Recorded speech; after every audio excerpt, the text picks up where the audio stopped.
สบายดีเนาะมื้อนี้เขาจะมาเรียนรู้วัฒนธรรมของคนอเมริกันทั้งนี้ก็ค่อนข้างเคร่งครัดเนาะโดยเฉพาะแม่นเด็กน้อยกับผู้ใหญ่เนาะคือห้องวัยเยาวชนกับผู้ใหญ่เนาะอยู่ในโซนเดียวกันเนาะอันนี้เนาะห้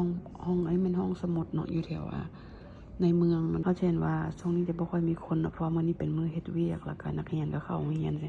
ประมาณ 3 โมงแต่นักเรียนก็จะเลิกเรียนแล้วก็บางคนก็จะมาห้องสมุดเนาะ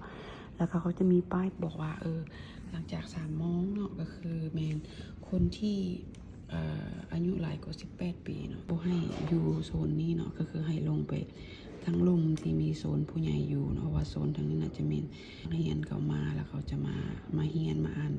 มาอ่านหนังสือใช่นะแล้วก็ถ้ามีเด็กน้อยเข้ามาเด็กน้อยเนาะอายุน้อยกว่า18 ปีใช่นะคนใหญ่ที่เกิน18 ปีเขาจะบ่มีให้นั่งหรือว่าร่วมสร้างสรรค์กับเขาเนาะอันนี้จะเป็นกฎหมายของเขาแล้วก็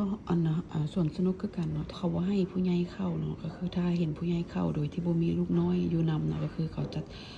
ตำรวจแล้วก็ตำรวจก็จะมาเนาะเขาจะบอกให้ออกจาก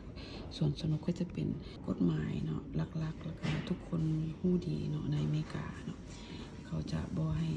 เนาะมีส่วนเกี่ยวข้องอย่างไรกับเด็กน้อยเนาะโอเคนะหวังว่าจะเป็นความรู้กับทุกคนเนาะเป็นยังไงก็ติดตามแม่ว่าเด้อขอขอบใจสบายดี